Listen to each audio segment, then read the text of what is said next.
We are live. Hello, everybody. Hello, welcome. So today we are welcoming Sara from Australia. So hello, Sara. We Hello. also have Marisol, who is from HN Spain. So thank you for joining as well.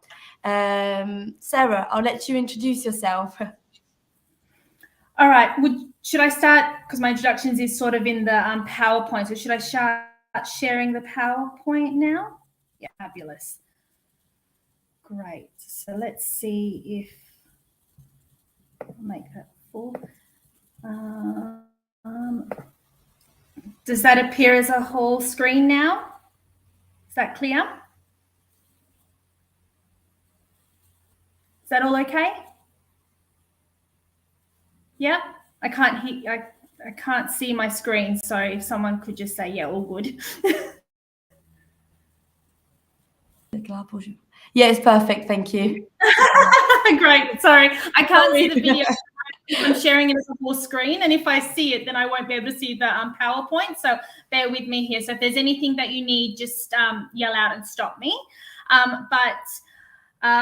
I've been invited to come and talk to you about World Day for Health and Safety, which is on April 28th, so this Friday.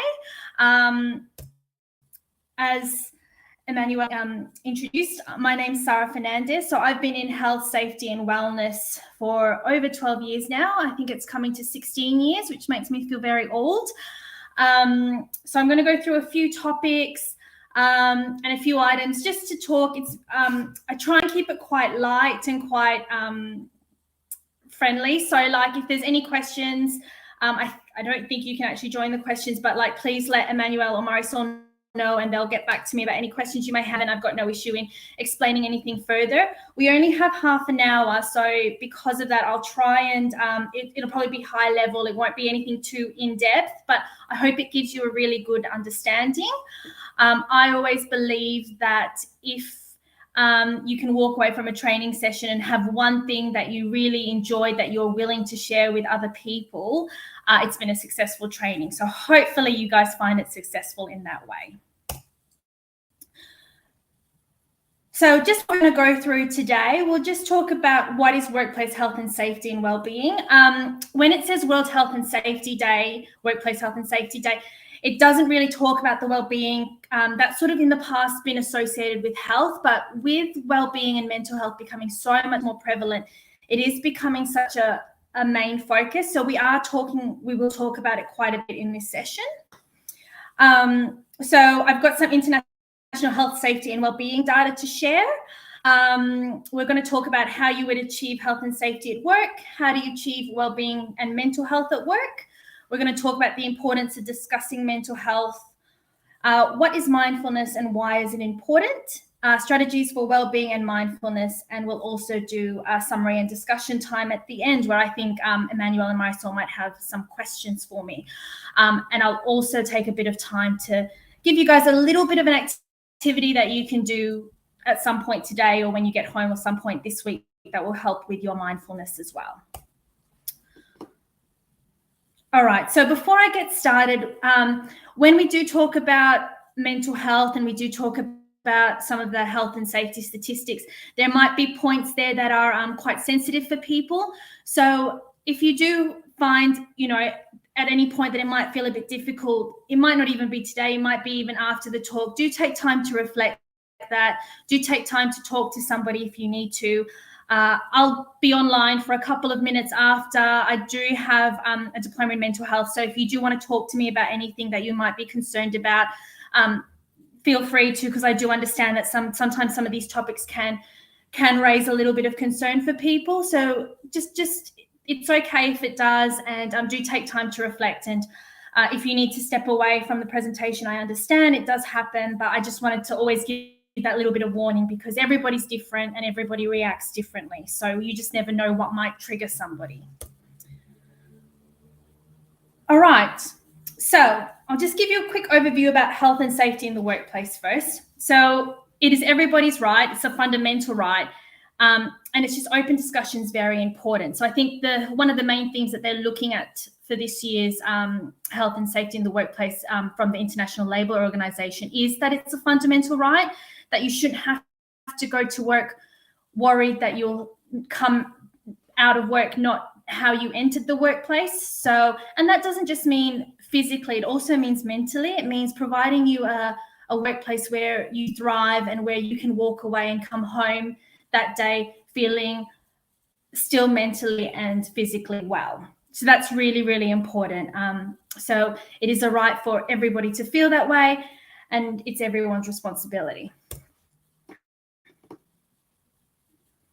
So when we think about safety, I always like little anagrams and little things for people to remember. So I say we've got a thing called Think Safe here, where it's like you spot any hazards and concerns. So it's before you start work, just really make sure you're aware of your surroundings and spot if there's any hazards or any concerns that you might be worried about. And if anything does come up, make sure you share that with your manager, supervisor, whoever you're around. And that's in any sort of workplace you go to, whether it's your immediate workplace, whether you're going out to another workplace for work or whatever you might do. And that's also the case at home. Sometimes you might start doing some work at home. So it's really important that you pick up anything that may cause an accident or incident. With concerns as well, that can also be if you think there may be too much workload for a deadline and that might cause you stress. So making sure you really spot any of those hazards and concerns, and not just in yourself, but people around you. Then the next thing would be assessing that risk. So how likely is it that hazard's going to happen? And if it does happen, what are the possible consequences? So it's really deciding what needs to really be actioned, because obviously, you know, you want to start work, you've got things to do. So it's really important that you assess what the risks are, and you also look at the bigger risk items first and foremost. And then look at so for the F, find effective solution. So do you know an effective solution? Can you actually do it? If it's safe to do so, by all means, do that effective solution. But if it's not, report it, let someone know. And even if you do fix the problem, still let someone know, because you don't want a repeat of that issue reoccurring. You don't want that safety concern to then pop up again. And E would be encouraging a safe, healthy, and well working culture. So it's not just about, you know, you're leading by example here. So report incidents, report accidents, let people know if you're worried about them. And it creates a culture where everyone can get involved. All right. So what I'm going to do is, I think, because I know you guys are at your computers quite a bit, and I want to engage a little bit of activity. I actually can't see any of you because I've got the screen up, and I think it's only Emmanuel and Marisol up. But we're going to do a little health, safety, and well-being quiz. So if you can, stand up, get moving, get around. If you can't, it's fine. You can sit at your chair if you're in that. That's not a problem.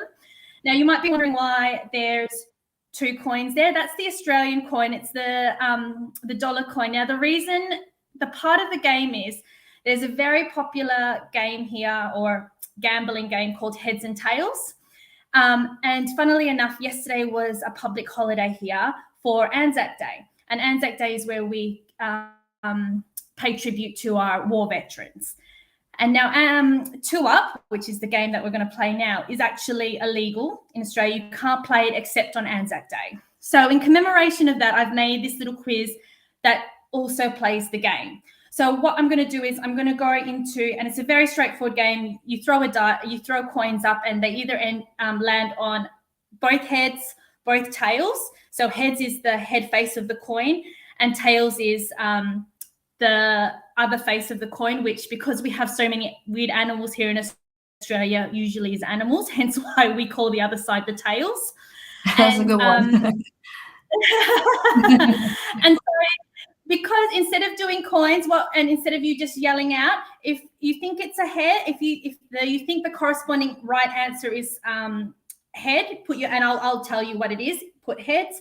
If you think it's a tail, either put it on your hips, your bottom, or your lap, wherever, as long as it's on that sort of tail part. And if you think, and then I'm going to give the other option, which is heads and tails, which will be, in this case, your heart. Now, I like everything to be connected. And when we talk about mental health and mindfulness and wellness, we always talk about mind, body, heart. So sort of that incorporation here. So there's a few questions. There's only 8 and we'll go through them quickly, but there's a little bit of facts behind them. Just a fun way to get some stuff started. All right. We're ready. So the first question is, who is responsible for health and safety in the workplace? So if you think it's your boss and your employer, just put your hands on your head. If you think it's you, put your hands on your body somewhere. And if you think it's everybody, put your hands on your heart. I'll give you a couple of seconds. Okay, because you can't see us, Sarah, I've put mine on the heart and Marisol too. And that's correct. Correct. So it's everybody's responsibility. So that's a really important thing. And we talk about that when we talk about the duty of care. Like, yes, your employer needs to make sure your workplace is safe. They need to make sure you've got all the instructions. They need to make sure everything is running along and ticking well. But you also have a responsibility to follow that. And not just for yourself, but for your people around you. And if any visitors come to site, any contractors come to site, anybody new that comes to visit, they also have to make sure that they're following any health and safety rules that are in place to make sure they're not hurting anyone. So that one's a very easy one to start off with. The next one is, what do you think is the leading cause of injury in the workplace? So if you think it's electricity induced, so that's anything electrical, so that's computers, telephones, TVs, whatever, anything with that electricity, put your hands on your head. If you think it's slips, trips, and falls, put your hands on your body. And if you think it's contact with objects, put your hands on your spirit. So that's contact with a car or with a truck, or hitting against a wall, or a piece of machinery falling on you, anything like that. What have you guys thought? Not sure about this one. I think I'm going for my mind. What about you, Marisol? I'm going for body. Yeah. It's body. So slips, trips, and falls, which has been a lot for a few years now. Manual handling is also coming up there as well. So that's like excessive movement with staff and repetitive movement, which is becoming more and more prevalent with, again, working on computers and stuff. But slips, trips, and falls seem to be still really up there. Again, this is leading workplace for all around the world as well. So a lot of countries don't have the same level of health and safety that, say, developed countries do. So some underdeveloped and developing countries don't have the same processes, procedures, falls arrest equipment, all that sort of stuff. The other thing is as well, a lot of main injuries that occur happen at 2 meters or less. So we're not even talking about big falls. We're just talking about missing your step or slipping, or a bit of something on the road that's made you fall. Like some of my biggest working in health and safety, some of my biggest workers' compensation claims have been literally people walking out of the car or walking on a footpath and they've just fallen. So it's just not, that sense of awareness. So that's always really interesting. All right. So there's a bit of a fill in the gaps here. So worldwide, there are how many occupational accidents and how many victims of work-related illness? So the numbers are corresponding. So the first one is related to accidents and the second one is related to illness for the number. So if you think it's 340 million accidents and 160 million illnesses annually, head or mind. If you think it's 220 million and 240 million correspondingly, body. And if you think it's 500 million or 500 million and 100 million, head on your heart.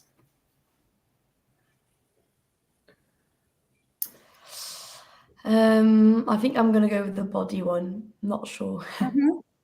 I'm going to go maybe with spirit. Spirit. It is mind.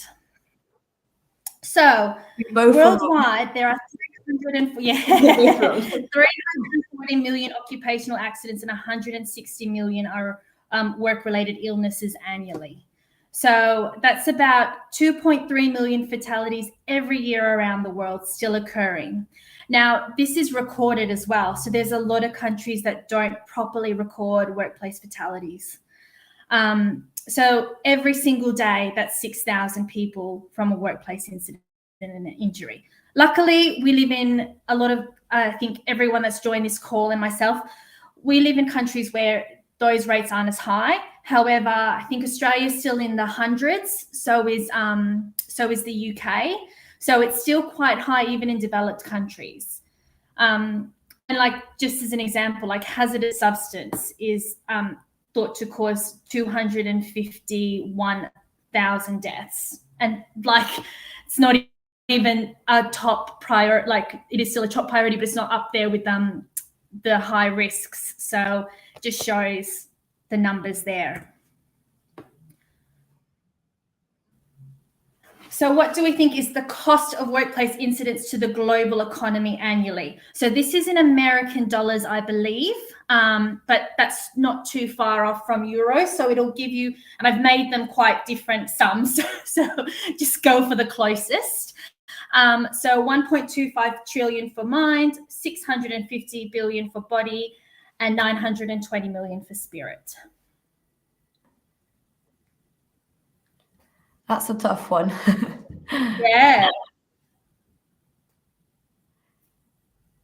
Marisa went for mind.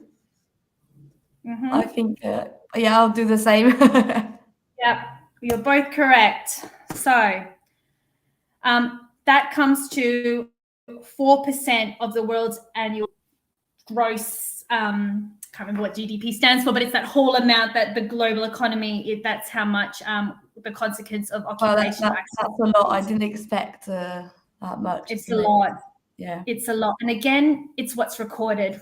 So it's it shows that it's a lot. So as we said, like obviously every 15 seconds workers are dying from a work-related accident or disease, and more than 160 million suffer from work-related diseases. So, and then there's 313 million non-fatal accidents. So there's lots of people who are then living with conditions that may not have killed them, but can change their lives dramatically.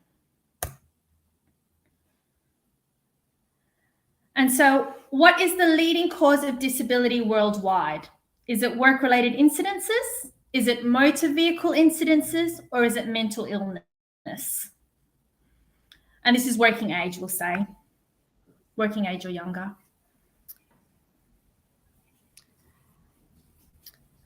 I'm going to say spirit. I think for me to be spirit. Correct. So obviously people don't realize, like when we talk about disability, it's not just physical disability, it's also like the capability of having the ability to live a normal life.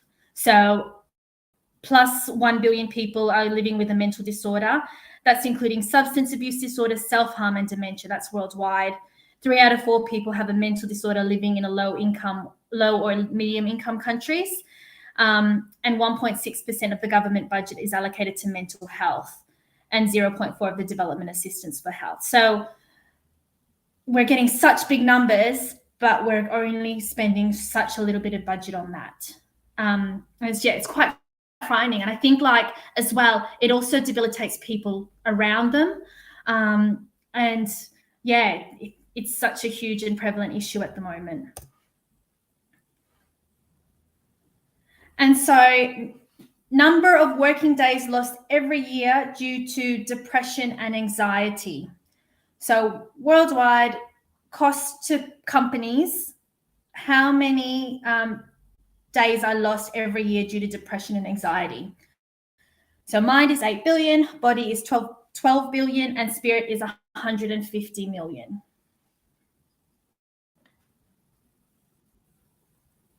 Body, maybe 12 billion. Marisol? I'm going to say spirit. Okay. It's actually 12 billion every year that's lost. So 1 in 6 people experience a lot. It's a lot of work days.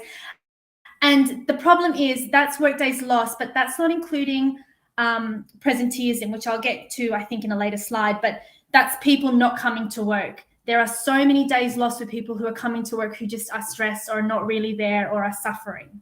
So it's quite interesting when you see, I mean, it is worldwide, and it's like talking about every single working person. And I think that's anyone that is considered like any sort of worker, but that's a whole day. That's not hours, that's days. So it shows that it's a lot. And happy employees are 13% more productive. So again, it goes back to that presenteeism. It's not taking into account days where people are coming to work, but they're just not 100% there. And which of the following is true? The amount spent on mental health is relatively modest. That's mine. So it's sort of saying it's not really, it's quite low. Mental health has become a priority for the World Health Organization, that's body, and mental health can affect anybody, that's spirit. Which one of these is true? For me, it's the last one, spirit. Mm-hmm. I was going to say all three. That was a trick one. It's all three. So when we say it affects everyone, 20% of the world's children and adolescents are affected by mental disorders. So if any of you on the call are parents or have nieces or nephews or, you know, anyone young in your life as well, it's quite a scary fact that a lot of mental health is actually affected quite young in age. So 23% of years lost to disability are caused by a combination of mental health and substance abuse. And obviously with war and natural disasters in the increase, that's creates more of a mental health impact. Also, mental disorders are also associated with illnesses and other injuries that occur. So if you're not fully there, you know, you're more susceptible to illness, you're more susceptible to an injury. Oh, hang on, I better just try to put my... I think she lost battery.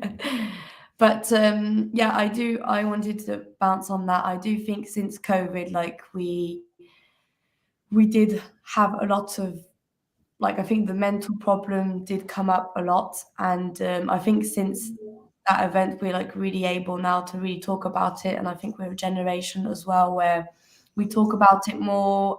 We really think it's much more important. So I think that was really interesting. But I didn't think the numbers were that big. So it's really important to realize. Yeah, I completely agree. I think that nowadays we are more open about mental health, but it's still quite a huge issue, taking into account that with those numbers that she just explained to us, that we don't really give its importance that it's needed. And I think maybe like in Australia, it's a bit more advanced in considering the well-being and mental health than in Europe. But hopefully we can also achieve that level slowly, but we'll achieve it hopefully. Yeah, I hope so. And I I think definitely think. Sorry, I think Sarah will give us some tips as well, maybe on how we can also install this, because like you said, I think some countries are way more advanced than Europe, especially, you know, I think it's really important that we learn as well from other people and what they do as well to help. Just like a reminder to everybody, Friday there will be a session yoga and breathing exercises as well, and that you can do on your desk. So that we're looking forward to that as well. I don't know, Marisol, if you do any yoga or meditation. I think there's a lot of people that do it. I know quite a lot of people now that are getting really into yoga. Pilates before. I've done Pilates with my sister, to be honest. So yeah, let's see how it goes. I'm excited. It must be practical. But yeah, like you said before. Sorry. Yeah,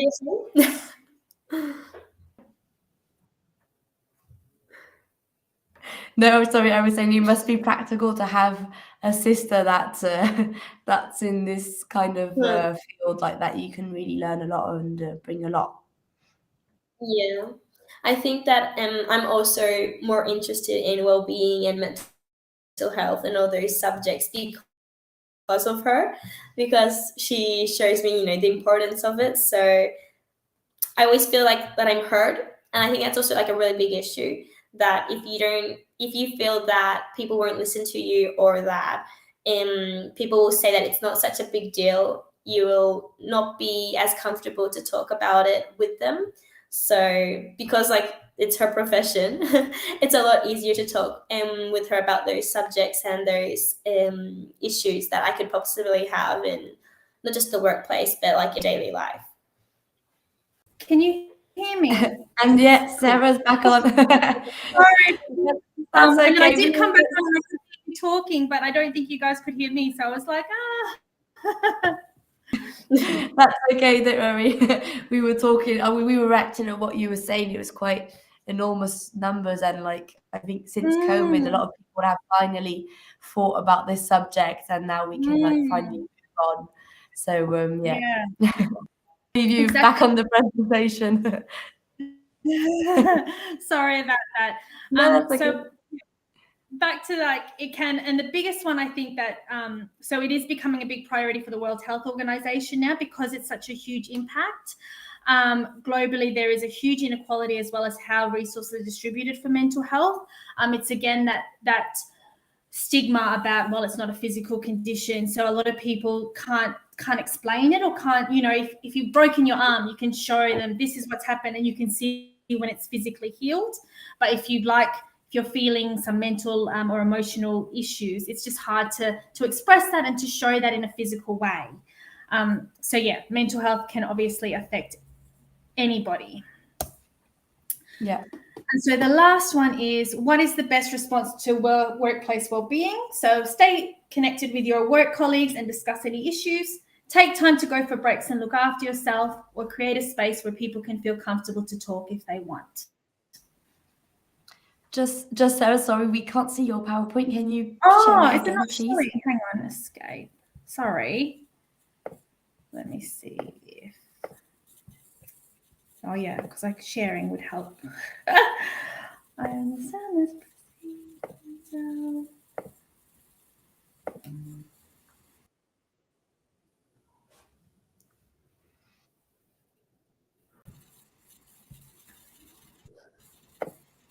Can you see it?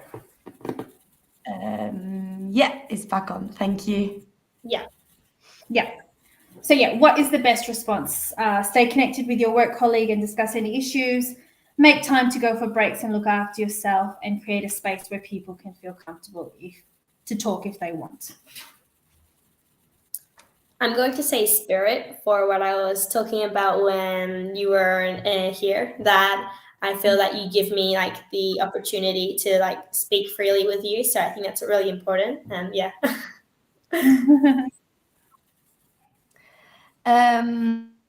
For me, it's maybe mine because I do like to talk a lot, I think. So it's really important for me to have like good colleagues and people that we can count on, not just for work. Yeah. So it's all of them, again, tricked again. But yes, those two are the most important. The spirit and the mind were the two most important ones. The spirit and the mind are that creating that culture, and that body one is just what you can sort of do for yourself. But yes, definitely those are sort of great things that you can do in the workplace. And I'll go to more in depth about what we can do. All right, well done. That's the quiz done. Hope you learned something from that. We don't have too much time, so I'll just try and push along. I'm sorry if anyone has to run off or go away. These things always tend to take a bit longer, especially because it got cut off. But tips to stay healthy and safe in the workplace. So it's just that remembering of duty of care. Just remember that responsibility that you have for yourself and your colleagues. And as you can see by those numbers, it's still really prevalent. So it's still really important that everyone gets involved. Review your work environment. So again, it's that assessing, that checking, that making sure that everything is safe before you start work. It takes 2 minutes. And if it means that you can go home to your families, or that you can enjoy a lovely, healthy retirement, then I think that's really important. Ensure your health and safety can be maintained. So if you do have concerns of that your health and safety can't be maintained, voice them. Make sure that whatever you're doing every day, you can stay healthy and safe. As we said before, make changes if it's safe to do so. So do create a safe work environment. If it's something that you can't change, that would potentially cause injury or harm if you did try and change it, report. And even if you can make a change, report again, so that your company is aware of any issues that are happening. Comply and communicate. So it's back to, your employer can give you all these instructions. They can put everything in place, but if you don't follow the right rules, you're placing yourself and others in danger. So it's complying and communicating any issues you might have. And fitness for work. So if, say, you are having went playing tennis the day before and you sort of injured yourself, and then you're having to walk around all day the next day, if you think that there's something that could cause further injury, maybe it's best to rest or let somebody know that you've hurt yourself. Or if you've had an injury at work, again, report it, let someone know so you don't further injure yourself. Make sure that goes to rest, which we'll talk about further on, but making sure you have adequate rest and sleep. That talks about not being under the influence of alcohol and drugs. And like checking with your doctor when you are prescribed any sort of, even prescribed medicine. Some of those prescribed medicines may have drowsy effects.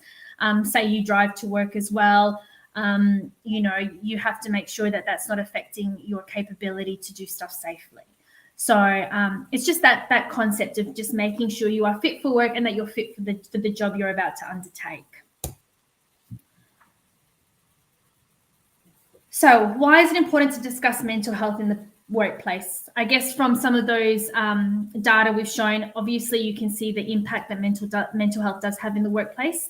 As we said, absenteeism. So the numbers were crazy with the 12 billion days lost a year to like people not being able to go to work due to mental health issues. Then, as I mentioned, there's also the hours of presenteeism. So that's when a person is physically present, but they're not working at their full potential, which also is a factor of mental health. Accidents and errors. As we see some of those, for example, the slips, trips and falls. If you're not aware, if you're not really there and present at the moment that you're working, you might not notice the cable that's on the floor. You might not notice that the floor is wet. And then that causes that slip and trip to occur. So it also creates more probability of having an accident or an error due to stress, anxiety, or just the lack of concentration. And productivity, at the end of the day, our work wants us to be productive and wants us to do a great job. So obviously it's really important to discuss that and we feel rewarded when we're productive. So it does help. So how can we improve mental health in the workplace? So again, it's that ensure you are fit for work. So that doesn't just include physically being fit for work, but that also includes being mentally fit for work. As I said, making sure you have enough sleep, making sure you're not under the influence of any alcohol, drugs, or any prescribed medications that it may impair your ability to work. Making sure that you're present, that you're actually conscious and aware of what you're doing. Take breaks and rotate what you're doing. So, and we'll go into about wellbeing tips and tricks and all that sort of stuff as well. But, not staying that monotonous, having a break, taking time away can really make you more productive and also help in your overall well-being. Look out for each other. Ask, are you okay? So if you see a colleague's not feeling well, you see them quite often. So it's always helpful to ask them, are they okay? How are they going? But make sure that you're willing to listen to the answer. Sometimes I think we just say, are you okay? And then just think someone will just say fine. You have to, if you want to ask the question, make sure you're willing to listen. That's a huge thing. And then that goes on to having those connections and conversations. Great thing about working from home and all this flexibility now is that sometimes, we're not going to the workplace every day, so we might be missing on those connections and conversations. So if for whatever reason you can't go to work, do make sure you still have those connections and conversations. And again, because you can have a laptop everywhere, people tend to take their work home with them. So make sure you do switch off and maintain a work-life balance. It just means you're way more productive when you're actually at work.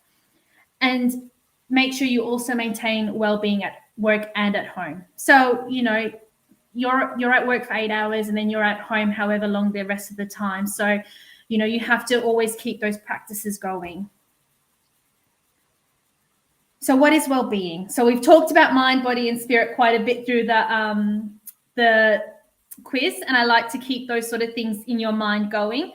So well-being is a whole spectrum of things. It's not just about being well. It's beyond that. It's about, feeling, actively caring for yourself to achieve that well-being. So that includes emotional, so that's being kind to yourself, the environment, so what are you contributing to your space, financial, so obviously, we all worry about money at some point or another, so the ability to make basic needs, intellect. So it's about always keeping that mind active. So that's why mind is really, really important here. It does allow your brain to be stimulated, does help in making you feel better. Occupation. So we're at work, we want to do something fulfilling. We want to know that we're doing our best work. And then that whole also helps with our well-being. Physical is just knowing your body and giving it what it needs. So that's nourishing it and also moving it where it needs to move. Social is, again, as we've said, building those connections, and spiritual is connecting with your inner and outer world, supporting in your living values and purposes. So we all have different beliefs, we all have different senses, but it's respecting that and understanding what works for us and what helps us with our well-being. So for practicing well-being, these are just some of the main things to look for just in your everyday. It's balanced diet, physical activity, quality rest, maintaining connection, finding enjoyment, and practicing mindfulness. So I will try and push through so we're not too long on this. But with a balanced diet, I don't want to go too much into it because there's always new information that comes out. There's always things that you should do, shouldn't do. There's, and it's really interesting when you do look into it. Like if you look into how foods help you, like the way they look actually helps the organ that they look like. Like for example, your brain, broccoli and cauliflower are really good for your brain. And if you look at them, they're like shaped like brains. And avocado is really good for like reproduction. And it's actually the way it's shaped is like a pregnant woman, and it takes 9 months for an avocado to grow. Like kidneys, like kidney beans or beans are shaped like kidneys and livers, and they really help with the detoxification there. Like it's just so interesting when you really look into food, like how it helps all these parts of your body.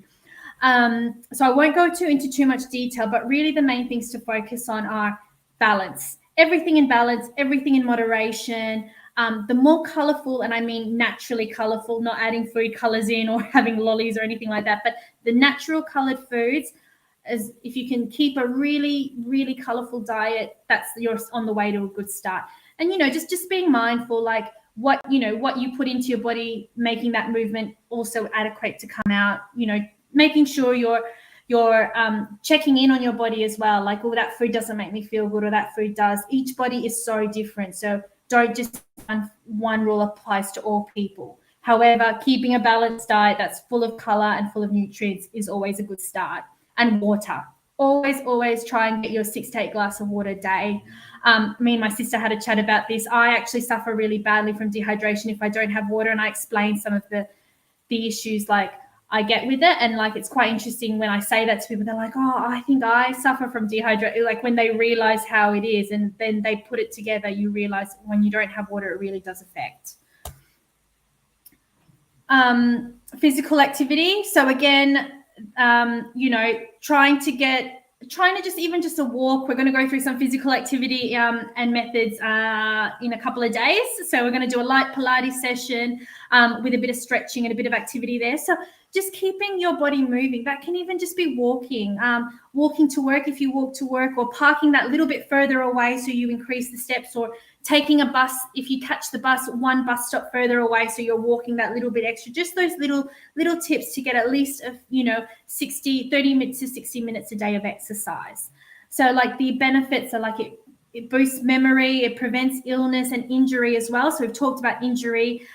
It reduces the risk of falls, and we're saying that slips, trips and falls is one of the highest risks of the highest workplace incidents. So just having physical activity means you're less prone to that. Increases longer life, and again, it just helps so much with your mental health.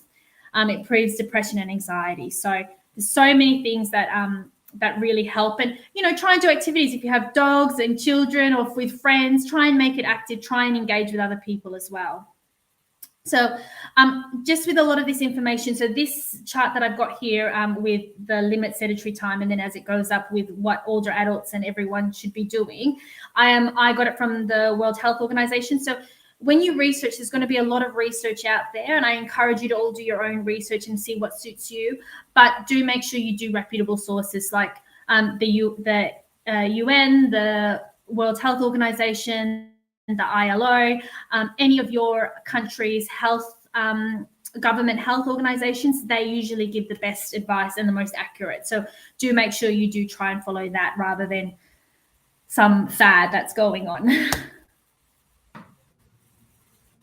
So quality rest, and I say quality because I think sometimes we feel like we've had our sleep, but you wake up and you've had 12 hours sleep and not feel like you've had 12 hours sleep.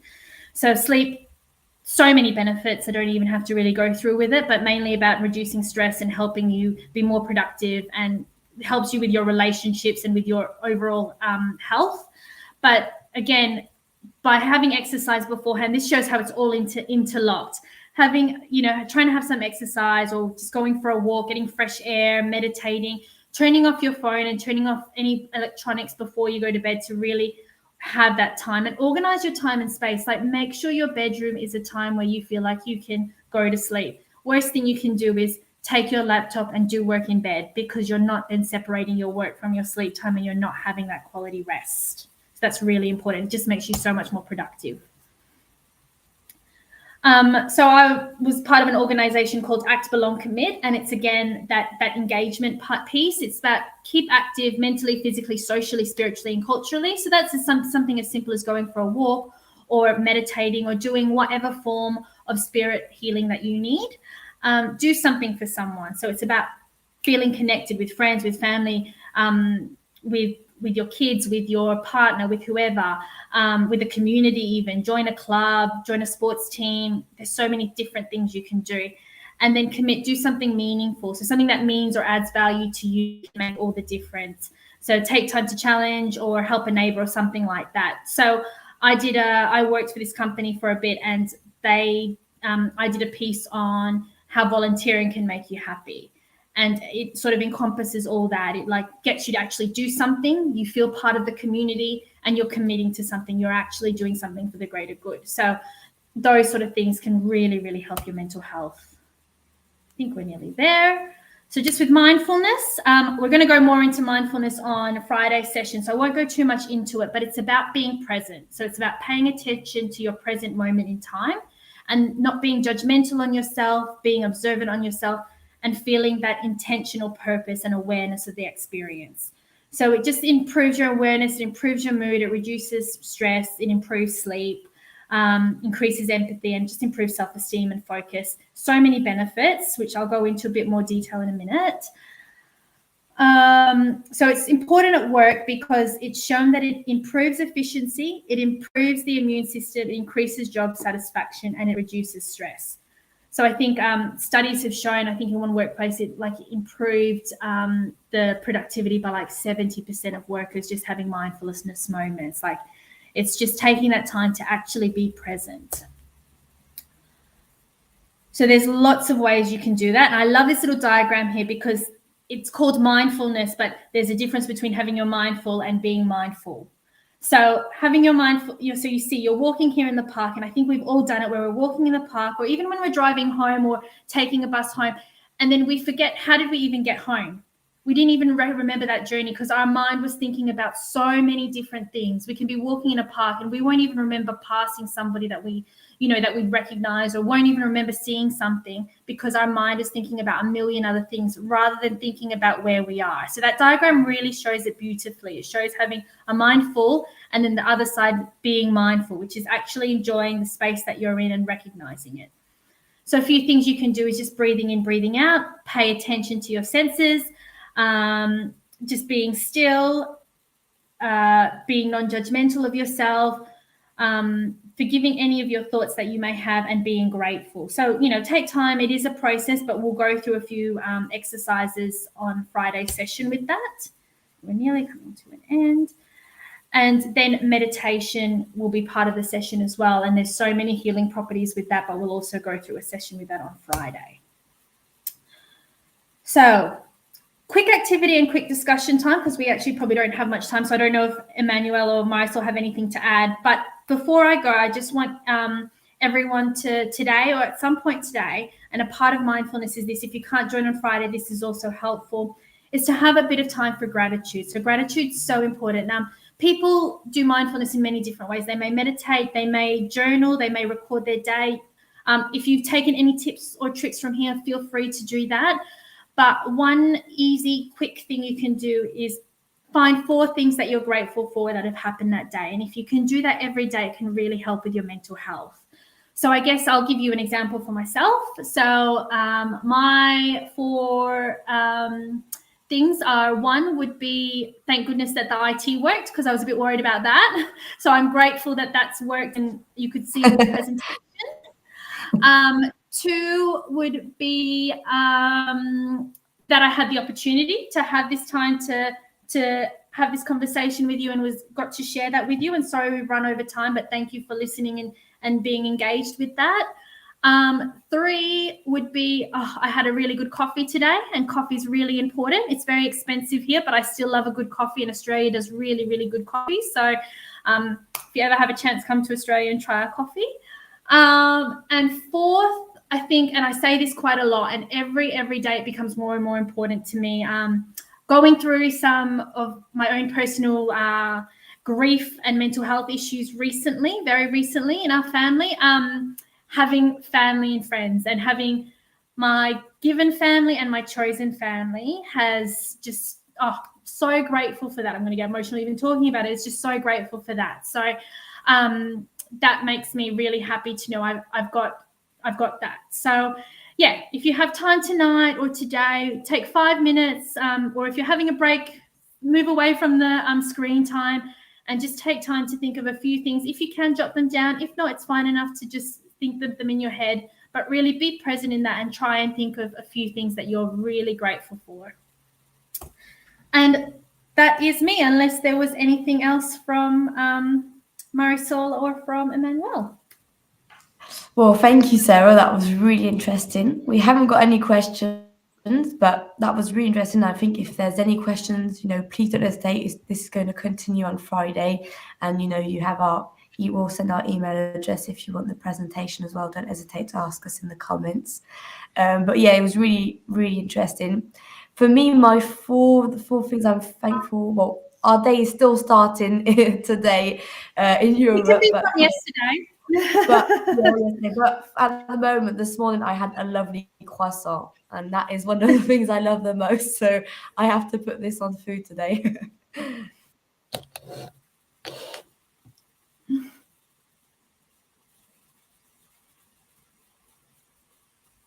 Don't hesitate to tell us in comments. I don't know if are people still on. I know. Sorry, it went a little bit over. I'm so sorry about that. That's okay, don't worry. There's loads of things to say. It's an important subject. So yeah, I think that's it for us. Great. Thank you very much, Sarah. Questions or anything else, please let me know. And yeah, happy to discuss. Thank you. Thanks. See you, everybody. Bye. Thank you. Bye.